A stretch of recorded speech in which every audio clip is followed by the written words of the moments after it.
Hello guys, welcome to our channel modern academy. मेरा नाम है अनुज और हम पढ़ रहे हैं साइंस। तो साइंस की सीरीज़ में आज हमारा जो चैप्टर चल रहा है वो है चैप्टर 3 एटम्स एंड मॉलिक्यूल। इससे रिलेटेड मैं एक वीडियो पहले भी बना चुका हूं जिसमें हमने इस चैप्टर के बारे में इंट्रोडक्शन पढ़ा था, डाल्टन की एटॉमिक थ्योरी पढ़ी थी और एटम के बारे में जाना था कि एटम आखिरकार क्या है। तो ये है, इतना तो हम पढ़ चुके हैं। आज जो हमारा टॉपिक स्टार्ट होने जा रहा है वो है what are the modern day symbols of the atom of different elements. यानी कि आज के टाइम पर जो एलिमेंट्स हैं उनके जो सिंबल्स हैं वो किस तरह से क्या यूज किए जाते हैं। तो आइए इसकी हिस्ट्री से स्टार्ट करेंगे कि कैसे स्टार्ट हुआ और कहाँ से स्टार्ट हुआ। तो सबसे पहले जब देखते हैं, जैसे मैंने फर्स्ट पॉइंट लिखा हुआ है कि Dalton was the first scientist to use the symbol of elements. यानी कि डाल्टन ने एटॉमिक थ्योरी जो दी थी उसी डाल्टन ने ही फर्स्ट टाइम यूज किया था सिंबल्स के एलिमेंट्स के सिंबल्स को। तो उसने उसी के साथ एक और साइंटिस्ट था उसने कुछ सजेस्ट किया था उसके सिंबल्स के लिए, कि उसने बोला था कि ब्रेजिलियस जो था scientist suggest that symbols of elements should be made from 1 और 2 letter of the name of the element. यानी कि उसने बोला था कि जो भी एलिमेंट्स हैं उनके जो सिंबल्स होंगे ना, वो या तो उसके एक फर्स्ट स्टार्टिंग के उसके नेम से फर्स्ट वर्ड से या सेकंड वर्ड से लेकर मिलाकर बनाना चाहिए। तो उन लोगों ने कुछ यूं इस तरह से कुछ सिंबल्स बनाए थे। जैसे कि कुछ एग्जांपल मैं बताता हूँ। जैसे हाइड्रोजन का उन्होंने सिंबल ये दिया था, देख रहे हैं ना आप, कि एक सर्कल बना के बीच में एक डॉट दिया तो इसे हाइड्रोजन का सिंबल माना। ऑक्सीजन के लिए सिंपल एक सर्कल दिया और ऑक्सीजन बना दिया। पोटेशियम के लिए देखिए एक ऐसा ही मर्सरीज की तरह एक सिंबल बना दिया। नेक्स्ट आयरन के लिए एक सर्कल लेके बीच में आई बना दिया था। लेकिन ये सारे सिंबल्स इतनी बार ज़्यादातर साइंटिस्ट ने नहीं कर पाए इसे यूज, क्योंकि ये काफ़ी ज़्यादा कंफ्यूजिंग हो रहे थे और हर एक एलिमेंट के लिए ये सारे सिंबल्स बनाना पॉसिबल नहीं था। तो उसके बाद कुछ एलिमेंट्स ऐसे हैं। उसके बाद आईयूपीएक एक नाम की जैसे एक ऑर्गेनाइजेशन है, जिससे पहले ये वाला पॉइंट बता देता हूँ। नाउ आईयूपीएक यानी IUPAC जो है क्या है, international union of pure and applied chemistry. आज के टाइम पे जितने भी एलिमेंट्स आते हैं मिलते हैं उन सब के नाम IUPAC ही रखता है। यानी कि ये क्या है, एक ऑर्गेनाइजेशन है जो सारे एलिमेंट्स और chemistry international pure applied and chemistry का एक ऑर्गेनाइजेशन है जो सारे एलिमेंट्स के बारे में बताता है, उसकी जानकारी उसके सबके ऑल द सारी की सारी चीज़ों के बारे में जो ठीक से इन्फॉर्म करता है वो यही है। तो इसने क्या किया, इसने कुछ एक रूल निकाला कि हम एलिमेंट्स के नाम किस तरह से रखेंगे। तो इसने एलिमेंट्स के नाम के लिए क्या करा, इसने क्या कि जो एलिमेंट्स के नाम रखे जाएंगे वो रखे जाएंगे first letter of the symbol of the is always. जो एलिमेंट्स का जो सिंबल होगा उसका फर्स्ट लेटर हमेशा क्या करा जाएगा, कैपिटल लेटर्स में लिखा जाएगा, और सेकंड लेटर क्या होगा वो कि स्मॉल लेटर्स में लिखा जाएगा। जैसे कि एग्जांपल देता हूं मैं आपको। जैसे हमने हाइड्रोजन एक एलिमेंट लिया, उसमें देखो जो स्टार्टिंग के वर्ड से इसका देखो ये बनाया, तो उसका जो सिंबल क्या यूज किया हमने, कैपिटल H। वैसे ही हमने एल्युमिनियम का यूज किया, तो एल्युमिनियम में क्या किया हमने, देखो एल्युमिनियम का फर्स्ट लेटर A लिया और सेकंड लेटर L लिया, क्योंकि ये देखिए यहाँ पर। तो इसमें हमने क्या कहा था कि फर्स्ट लेटर में कैपिटल लेटर्स में होगा और सेकंड लेटर क्या होगा, स्मॉल लेटर्स में। तो वैसे ही देखिए यहाँ पर एल्युमिनियम का A कैपिटल में है और L स्मॉल लेटर्स में है। इसको ऐसे नहीं लिख सकते हम कभी भी कि A और L, दिस वाज रॉन्ग। इसे यूज नहीं कर सकते कभी भी हम, क्योंकि ये आईयूपीएक के जो रूल्स दिए हैं उसके हिसाब से गलत हो जाएगा। वैसे इसको देखिए कोबाल्ट के लिए हमने क्या किया, C और O को यूज किया, तो C को कैपिटल यूज किया है और O को स्मॉल लेटर्स में। तो ये तो था इनके बारे में। अब कुछ सिंबल्स कुछ एलिमेंट्स के नाम उनके और भी तरीकों से दिए, कुछ तो इस तरह से दिए। अब कुछ का नाम दिए, जैसे कि एक कॉपर एक एलिमेंट ऐसा है जिसका नाम उसकी जहां से वो फाइंड किया, जहां से फर्स्ट टाइम जो मिला उसके नाम पर रखा गया। जैसे कि मैंने लिखा हुआ the name copper was taken from the Cyprus, a place from where it was found for first time. यानी कि जहां पर पहली बार ये कॉपर जो एलिमेंट था वो पाया गया, वो जगह का नाम था साइप्रस।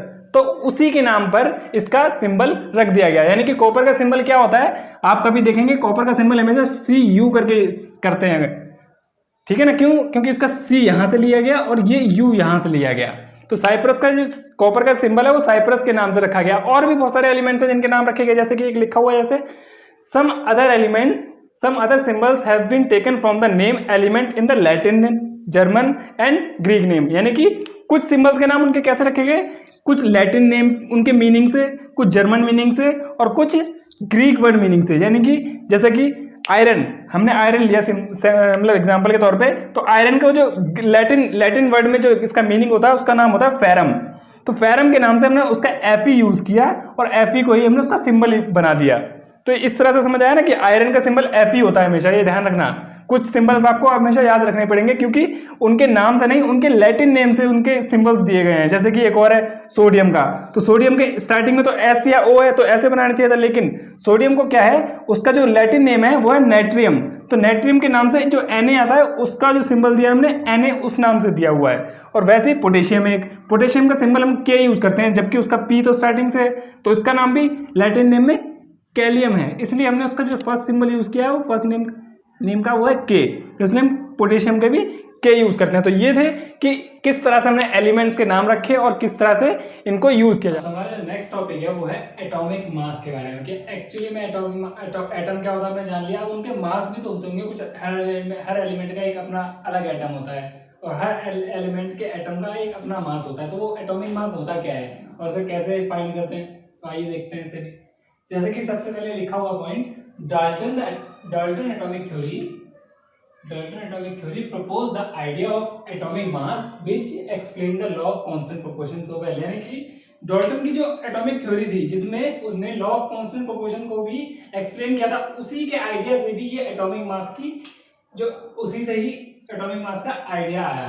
अब एटॉमिक मास की डेफिनेशन क्या होती है वो जान लेते हैं। कि जैसे कि यहाँ लिखा हुआ देख रहे हैं, the mass of an atom of an element is called atomic mass.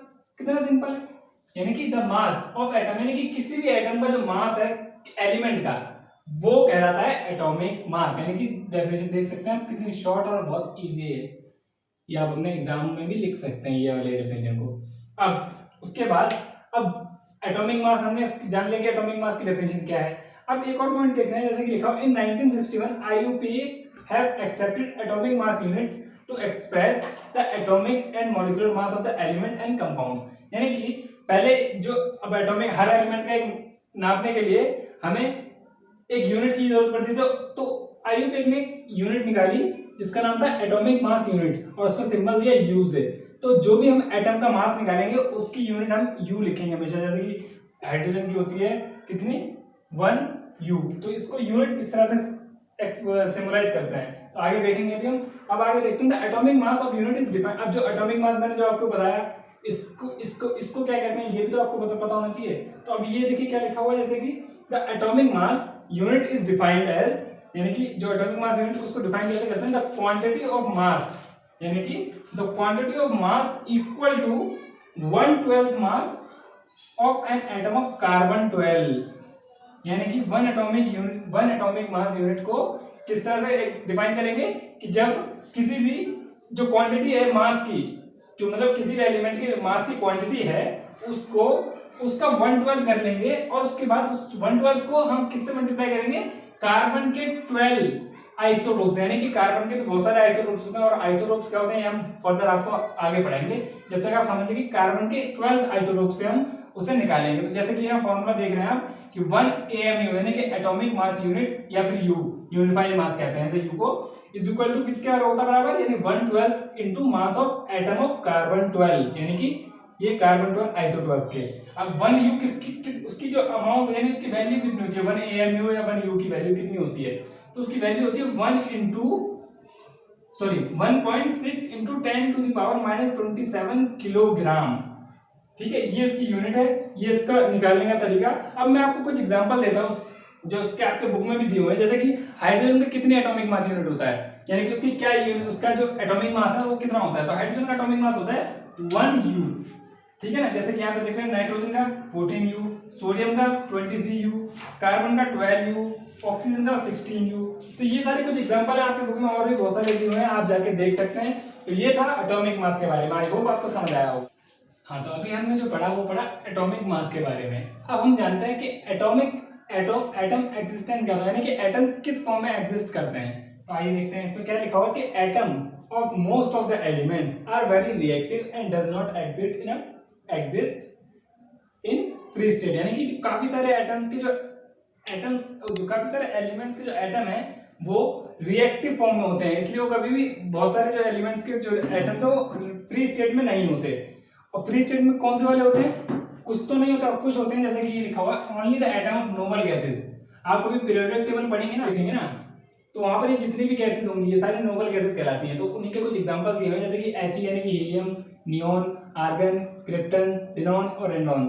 ठीक है, ये सारे के सारे नोबल गैसेस कहलाती हैं। बस यही एक ऐसी एटम्स होते हैं इनके ऐसे एलिमेंट्स होते हैं जिनके एटम अनरिएक्टिव होते हैं और एग्जिस्ट करते हैं फ्री स्टेट में। सिंगल एटम इनका जो होगा वो एग्जिस्ट करेगा फ्री स्टेट में, बाकी सारे जो होंगे क्या करेंगे, रिएक्टिव होते हैं काफी सारे, और इसलिए वो फ्री स्टेट में कभी भी फ्री स्टेट में नहीं एग्जिस्ट करते।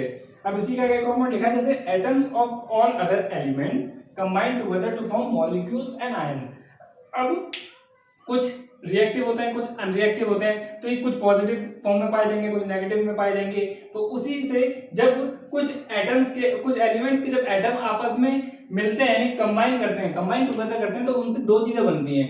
एक तो बनता है मॉलिक्यूल्स और दूसरे बनते हैं आयंस। तो मॉलिक्यूल्स क्या होते हैं और आयंस क्या होते हैं, आइए देखते हैं आगे। हाँ, तो मैंने जैसे कि बताया कि मॉलिक्यूल्स के बारे में पढ़ेंगे हम। तो मॉलिक्यूल्स क्या होते हैं, तो सबसे पहले आपको जनरली व्यू में समझा देता हूँ कि मॉलिक्यूल्स होते क्या हैं। जैसे कि आप देख रहे हैं लिखा हुआ, a molecule is in general a group of 2 और more atoms that are chemically bonded together. यानी कि क्या बोल रहा है कि मॉलिक्यूल क्या है, मॉलिक्यूल एक जनरली ग्रुप होता है 2 या 2 से ज्यादा एलिमेंट्स के एटम का, जो कि केमिकली बॉन्डेड होते हैं, केमिकली आपस में जुड़े होते हैं, उसे कहते हैं मॉलिक्यूल। अब आप डेफिनेशन क्या लिखेंगे उसकी, जो आपकी एनसीईआरटी में दी हुई है, जैसे कि डेफिनेशन दी हुई है, इसकी डेफिनेशन आप ये लिख सकते हैं कि अ molecule is the smallest particle of matter which is capable of an independent existence and show all properties of that substance. यानी कि ये बोल रहा है कि मॉलिक्यूल क्या है, एक सबसे स्मॉलेस्ट पार्टिकल है किसका, मैटर का, जो कि क्या है, इंडिपेंडेंट होता है। जब भी उसके मॉलिक्यूल्स आपस में जुड़ जाते हैं, जब एक मॉलिक्यूल बनता है तो इंडिपेंडेंट एग्जिस्ट कर सकता है वो, तो वो कहलाता है। और उसके और जिस भी कंपाउंड, जिस भी एलिमेंट्स के मिलकर एक कंपाउंड बनाते हैं वो मॉलिक्यूल उसी की प्रॉपर्टी को शो करेगा, उसी सब्सटेंस की प्रॉपर्टीज को भी शो ही करेगा। तो वो होगी इसकी डेफिनेशन। अब मॉलिक्यूल 2 टाइप का होता है, आपके बुक में 2 टॉपिक्स दिए हुए हैं, मॉलिक्यूल्स 2 टाइप का होता है। जैसे कि फर्स्ट हो गया होमो एटॉमिक मॉलिक्यूल्स। अब इससे पहले एक एग्जांपल बता दूं मैं कि मॉलिक्यूल्स को किस तरह से बना सकते हैं। जैसे कि एग्जांपल है, अब मॉलिक्यूल किस तरह से बनता है, जैसे कि मैंने एक एलिमेंट ले लिया हाइड्रोजन को, ठीक है, हाइड्रोजन हमेशा H2 के फॉर्म में मिलता है हमें, प्लस हमने जो एक और ऑक्सीजन लिया जिसमें मिल लिया ऑक्सीजन को, तो H और O जब मिलते हैं, रिएक्ट करते हैं, तो आपस में क्या बनाते हैं, H2O बना देते हैं, यानी कि क्या बना देते हैं, वाटर बना देते हैं। तो देखा ना, ये क्या है ना, क्या एक तो इंडिपेंडेंट एग्जिस्ट कर सकता है और ये हमेशा सारी प्रॉपर्टी शो करेगा हाइड्रोजन की भी और ऑक्सीजन की, तभी तो जाके एक वाटर बनेगा। ठीक है ना, तो ये इसका एक एग्जांपल हो गया। अब मॉलिक्यूल 2 टाइप के होते हैं, तो यहाँ पे जैसे कि लिखा हुआ है मैंने, एक होता है होमो एटॉमिक मॉलिक्यूल। होमो एटॉमिक मॉलिक्यूल्स क्या होते हैं, वो ऐसे मॉलिक्यूल्स होते हैं जिसमें सेम एलिमेंट्स जो कंटेन करे एटम्स को, किसके, सेम एलिमेंट्स के एटम को कंटेन करे। जैसे कि एग्जांपल ले सकते हैं हम, जैसे कि हाइड्रोजन हमेशा सिंगल फॉर्म में होगा, लेकिन वो सेम एटम कंपेयर करता है हमेशा। जो हाइड्रोजन का में अगर एटम मिलेगा ना, तो कभी भी H के फॉर्म में नहीं मिलेगा, वो हमेशा डायटोमिक फॉर्म में मिलेगा हमें। ठीक है, H2 हो गया, O2 हो गया, N2 हो गया, ये सारे हमारे मतलब है। तो हाइड्रोजन के लिए दो एलिमेंट्स मिलके एक कंपाउंड बना रहे हैं आपस में, तब जाके एक एटम बन रहा है, ठीक है ना। अब वैसे एक और है हेटेरोएटॉमिक मॉलिक्यूल्स। अब हेटेरोएटॉमिक मॉलिक्यूल्स क्या होते हैं, जैसे कि यहाँ पर लिखा होगा कि सेम एलिमेंट्स के कंपाउंड एटम होते हैं, लेकिन हेटेरो में क्या होगा, ये डिफरेंट एलिमेंट्स के एटम होंगे।